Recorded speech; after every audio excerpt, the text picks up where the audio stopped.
evening, here is the news at 10. First, the highlights.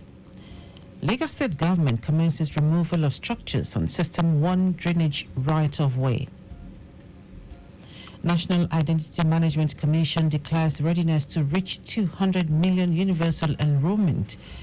On the foreign scene, lightning, heavy rain killed dozens of people in Pakistan. And in sport, Nigeria's handball coach seeks support of Sports Ministry ahead World Cup. Now the details. I am Dele Agadumo. Lagos State Ministry of the Environment and Water Resources has commenced the removal of all contravening structures under the System 1 drainage channel midstream Odoyalaro, Ojota and Ogudu. The removal exercise, which followed the expiration of several served contravention notices on the property owners, was carried out by operatives of the Drainage Enforcement and Compliance with security backup from the Task Force on Special Offences and other agencies.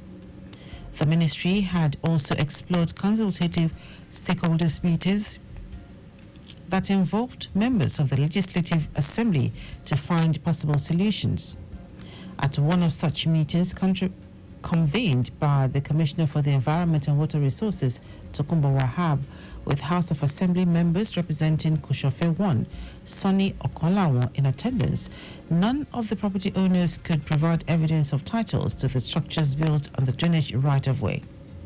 While speaking at that meeting, the Commissioner reiterated that in the absence of valid titles, all the structures on the System 1 right-of-way would have to go, adding that the state government also discovered that while contravention notices had been served, some of the property owners continued with the construction in an open display of impunity. As part of efforts to ensure a successful pilgrimage, the Lagos State Government is set to begin the administrative and medical screening for the year 2024 intending pilgrims. The board secretary, Yetunde Bafe, in a statement said the screening exercise is scheduled to hold by 9 a.m. on Tuesday, 16th April 2024 at the Chapel of Christ the Light Church, Alausa, Ikeja. While imploring all intending pilgrims to attend the compulsory exercise, Bafe also enjoined them to come with their yellow card, one passport photograph, an international passport, and original copies of all receipts and tellers of payment. The Southwest Caucus of the House of Representatives says it stands against the recent activities carried out by acclaimed Yoruba Nation agitators, which cause unrest and pose a threat to the peace and stability of the region. The position of the lawmakers was contained in a statement jointly signed by some members of the House. The lawmakers urged all parties involved to engage in constructive dialogue, prioritize the welfare of the people, and work towards finding peaceful and lasting solutions to grievances. Now to the rest of the stories.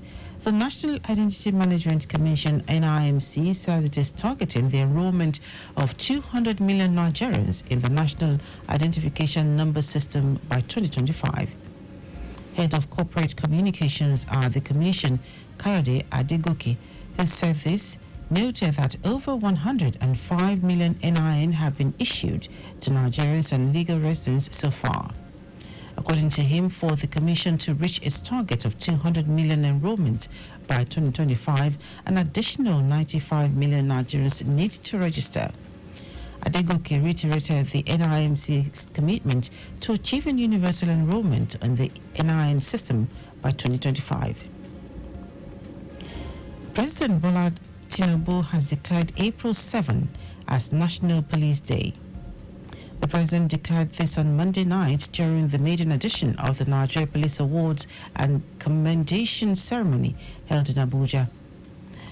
The Tinubu, who was represented by Vice President Kashim Shettima, said his administration had initiated wide-ranging reforms to revitalize the nation's force since assuming office in 2023.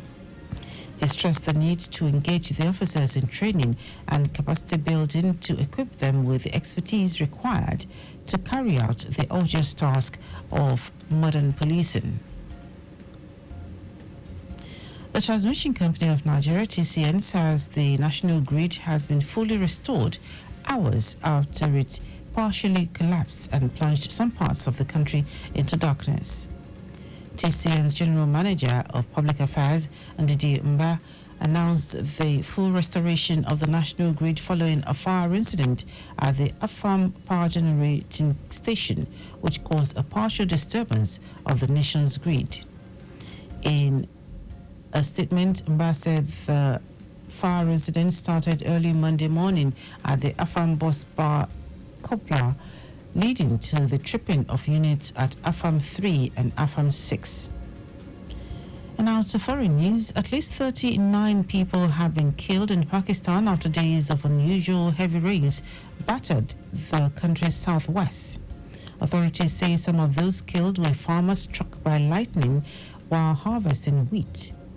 Pakistan has experienced an increase in extreme weather events as it grapples with the impacts of climate change. In 2022, a third of the country was completely submerged by unprecedented flooding, killing more than 1,700 people and injuring thousands. Millions were left homeless and lacked clean drinking water for months after. As more rains are expected in the coming days, Pakistan's National Disaster Management Authority has warned of landslides and flash floods. Israel's Foreign Minister Israel Katz says he's leading a diplomatic offensive against Iran as the government considers a military response to the missile and drone attack against it early on Sunday. Katz has sent letters to 32 countries and spoke with dozens of foreign ministers calling for sanctions to be imposed on Iran's missile program. He also called for Iran's Islamic Revolutionary Guard Corps to be declared a terrorist organization as a way to curb and weaken Iran. And now sport. Head coach of Nigeria's under-18 women's handball team, Shitu Agbola, has called on the Ministry of Youth and Sports for support as the team prepares for the championship. Agbola said the target is to qualify from the group among other objectives, hence the need for support in order to have the best preparation. The 10th edition of Women's Under-18 Handball Championship is scheduled to hold from August 14 to 25 in Chuzhou, People's Republic of China. Nigeria is in Group B alongside European giant Croatia, Montenegro and Angola. Nigeria's under-18 women's handball team qualified for the World Championship for the first time in history after defeating Morocco in the quarterfinals of the Africa Under-18 Women's Handball Championship in Tunisia last year. That ends our news at 10. Just before we go, your vehicle is not a strong room. Please keep your valuables off the view of miscreants. You can follow us and like all our various social media platforms: X, Traffic Radio 961, Instagram, Lagos Traffic Radio 961. Subscribe and watch our news and programs live on YouTube at Traffic Radio 961. You can also visit our website at trafficradio961.ng. Did you know that the Sanwo-Olu administration organized a forum for women across the 57 local government and local council development areas in the state with a view to enhancing their productivity and economic growth? You can get more details on the Lagos State Government website. To end the news are the highlights of the major stories. The Lagos State Ministry of the Environment and Water Resources has commenced the removal of all contravening structures under the System 1 drainage channel midstream Odoyalaro, Ojota and Ogudu. The National Identity Management Commission, NIMC, says it is targeting the enrollment of 200 million Nigerians in the National Identification Number System by 2025. We also told you that at least 39 people have been killed in Pakistan after days of unusually heavy rains battered the country's southwest. And in sport, head coach of Nigeria's under-18 women's handball team, Shitu Agbola, has called on the Ministry of Youth and Sports for support as the team prepares for the championship. For contact with the newsroom, send a message to info@trafficradio961.ng. That ends the news broadcast compiled by Adirayo Ijuwalaya.